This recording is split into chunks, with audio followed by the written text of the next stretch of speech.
क्या आप यकीन करेंगे अगर मैं कहूं कि पहाड़ों की एक शांत झील के नीचे बसा है एक श्रापित गांव, और उस झील में आज भी कुछ है जो रातों में जागता है। सदियों पुराने रहस्यों और डर से भरी इस झील की कहानी आपकी सोच बदल देगी। तो संभल जाइए, क्योंकि आज की कहानी आपके रोंगटे खड़े कर देगी। अगर आपको डरावनी कहानियां सुनने का शौक है और आप हमारे साथ इस सफर पर चलना चाहते हैं तो हिस्टोरिक टेल्स को सब्सक्राइब करना न भूलें। और हां, इस वीडियो को लाइक करें और अपने दोस्तों के साथ शेयर करें ताकि वह भी इस रहस्य से रूबरू हो सके। तो चलिए अंधेरे की परछाइयों के बीच इस झील के भयानक रहस्य को उजागर करते हैं। लेकिन याद रखिए, इस सफर में डर आपका सबसे बड़ा साथी होगा। कहानी शुरू करने से पहले मैं आपको एक बात बताना चाहता हूं। इस कहानी को सुनने के बाद शायद आप झीलों को उसी नजर से न देख पाएं। यह कहानी है उत्तराखंड के एक दूर दराज इलाके की, जहां एक झील के नीचे दफन है एक पूरा गांव, और इस गांव का रहस्य आपकी रातों की नींद उड़ा देगा।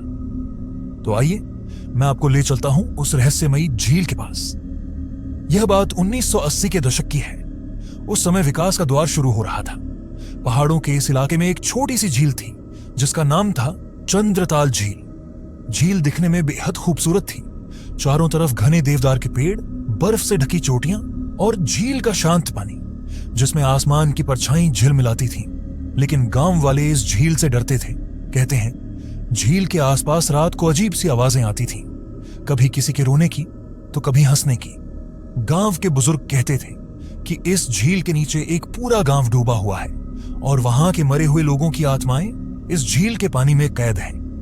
गांव के ही एक लड़के अमर को इन कहानियों पर यकीन नहीं था। वह हमेशा सोचा करता था कि ये सब बस डरावनी कहानियां हैं जिनसे बच्चे और कमजोर दिल वाले लोग डरते हैं।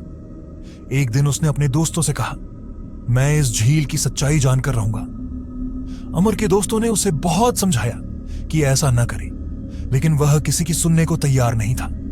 उसने ठान लिया कि वह रात को झील के पास जाएगा और देखेगा कि वहां असल में क्या होता है।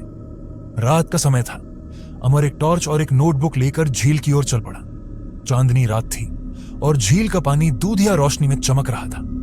सब कुछ शांत था सिवाय हवा की हल्की सरसराहट के। अमर ने झील के पास जाकर एक पत्थर पर बैठकर नोटबुक में लिखना शुरू किया।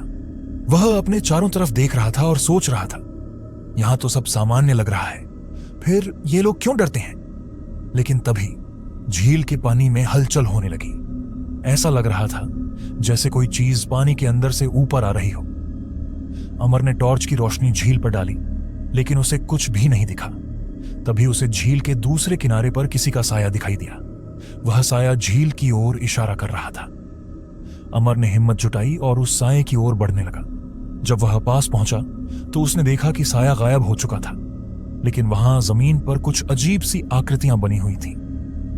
अमर ने ध्यान से देखा तो ये आकृतियां इंसानों के पैरों के निशानों की तरह लग रही थीं, लेकिन ये निशान झील के अंदर जाकर गायब हो रहे थे।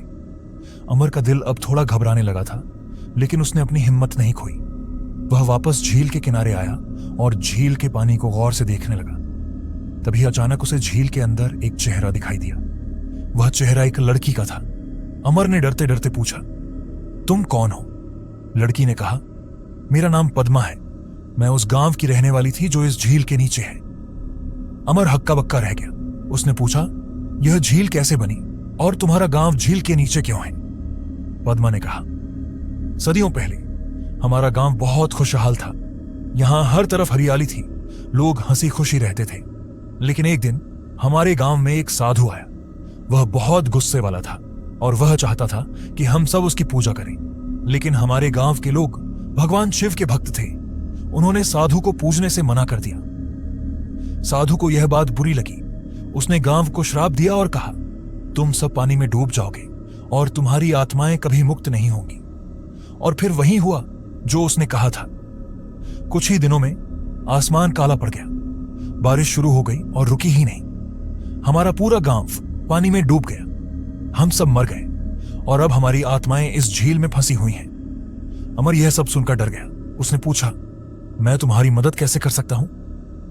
पद्मा ने कहा, हमारी आत्माओं को मुक्त करने के लिए तुम्हें उस साधु की प्रतिमा को तोड़ना होगा जो इस झील के नीचे है। अमर ने झील में गोता लगाने की ठानी। उसने गांव से एक पुरानी नाव और गोता लगाने के सामान लाए। अगले दिन वह झील में गोता लगाकर उस प्रतिमा को खोजने लगा। झील के नीचे का नजारा वाकई खौफनाक था। वहां टूटे फूटे घर, पुराने बर्तन और एक बड़ी सी प्रतिमा थी। अमर ने जैसे ही उस प्रतिमा को छुआ, झील का पानी अचानक लाल हो गया। ऐसा लगा जैसे पूरी झील उबलने लगी हो। अमर ने अपनी पूरी ताकत लगाई और उस प्रतिमा को तोड़ दिया। जैसे ही प्रतिमा टूटी, झील का पानी फिर से शांत हो गया और झील के ऊपर एक अद्भुत दृश्य दिखाई दिया। ऐसा लगा जैसे सैकड़ों आत्माएं आसमान की ओर जा रही हों। पद्मा की आवाज अमर के कानों में गूंजी, तुमने हमें मुक्त कर दिया, तुम्हारा धन्यवाद। अमर झील से बाहर आया और उसने यह पूरी कहानी गांव वालों को बताई। तब से लेकर आज तक चंद्रतल झील के पास कोई भी अजीब घटना नहीं हुई। अमर के झील से लौटने के बाद गांव में सब कुछ सामान्य लगने लगा। झील के पास की रहस्यमयी घटनाएं बंद हो चुकी थीं और गांव वालों ने अमर को एक नायक की तरह मान लिया। लेकिन अमर के मन में एक सवाल अब भी रह रहकर उठता था। क्या सब आत्माएं मुक्त हो गई थीं? क्या सच में कोई भी बुरी ताकत अब वहां नहीं बची थी? कुछ महीनों बाद गांव के लोग अमर के घर इकट्ठा हुए। झील के पास खेती करने वाले कुछ लोगों ने बताया कि उन्होंने रात को झील में हल्की रोशनी देखी है। हालांकि डरावनी घटनाएं अब नहीं होती थीं, लेकिन ये रोशनी अब भी गांव वालों को बेचैन कर रही थी। अमर ने ठान लिया कि वह एक बार फिर झील के रहस्य का पता लगाएगा। उसने गांव के सबसे बूढ़े बुजुर्ग बाबा हरदास से मिलने का फैसला किया। अमर ने बाबा हरदास से पूछा, क्या आपको पता है कि झील का रहस्य पूरी तरह खत्म हुआ या नहीं? बाबा हरदास ने लंबी सांस ली और बोले, बेटा, मैंने सुना है कि उस साधु ने न केवल गांव को श्राप दिया था, बल्कि अपनी आत्मा का भी एक हिस्सा झील में बांध दिया था। वह आत्मा झील में तब तक मौजूद रहेगी जब तक कोई उसकी पूरी शक्ति को खत्म न कर दे। यह सुनकर अमर के रोंगटे खड़े हो गए। उसने पूछा, तो हमें क्या करना होगा? बाबा ने कहा, झील के पानी के नीचे एक और गुफा है। उस गुफा में साधु का असली पिंड छुपा हुआ है। अगर वह नष्ट नहीं हुआ तो उसकी शक्ति कभी खत्म नहीं होगी। लेकिन बेटा, वहां जाना बेहद खतरनाक है। कई साल पहले कुछ लोग उस गुफा को खोजने गए थे, लेकिन उनमें से कोई भी वापस नहीं आया। अमर को यह सुनकर डर तो लगा, लेकिन उसने तय किया कि वह इस रहस्य को हमेशा के लिए खत्म करेगा। उसने अपने 3 दोस्तों को अपने साथ चलने के लिए मनाया। वे चारों अगले दिन झील के पास पहुंचे, पूरी तैयारी के साथ। अमर और उसके दोस्तों ने झील में गोता लगाया और गहराई में उस गुफा को खोजने लगे। झील का पानी इस बार पहले से ज्यादा ठंडा और भारी महसूस हो रहा था। जैसे जैसे वे नीचे जा रहे थे, झील के अंदर अजीब आवाजें सुनाई देने लगी। ऐसा लग रहा था जैसे कोई उन्हें बुला रहा हो। कुछ ही देर बाद उन्हें झील के तल पर एक गुफा का मुहाना दिखाई दिया। गुफा के चारों ओर अजीब सी आकृतियां बनी हुई थीं। ऐसा लग रहा था जैसे किसी ने पत्थरों पर मंत्र लिखे हों।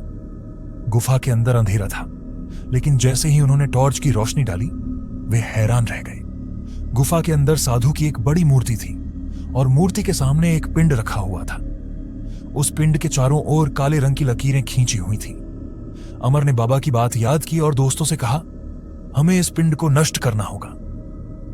जैसे ही उन्होंने पिंड को छूने की कोशिश की, गुफा के अंदर तेज आवाजें गूंजने लगी। पानी के अंदर अचानक एक भयानक तूफान सा उठ खड़ा हुआ। ऐसा लग रहा था जैसे कोई शक्ति उन्हें वहां से भागने की कोशिश कर रही हो। अमर ने हिम्मत नहीं हारी। उसने अपने दोस्तों की मदद से उस पिंड को उठाया और उसे पूरी ताकत से गुफा की दीवार पर दे मारा। पिंड टूटते ही एक जोरदार धमाका हुआ। गुफा के अंदर का पानी खून जैसा लाल हो गया। अमर और उसके दोस्तों ने महसूस किया कि अब उनके चारों तरफ कोई ताकत मौजूद नहीं है।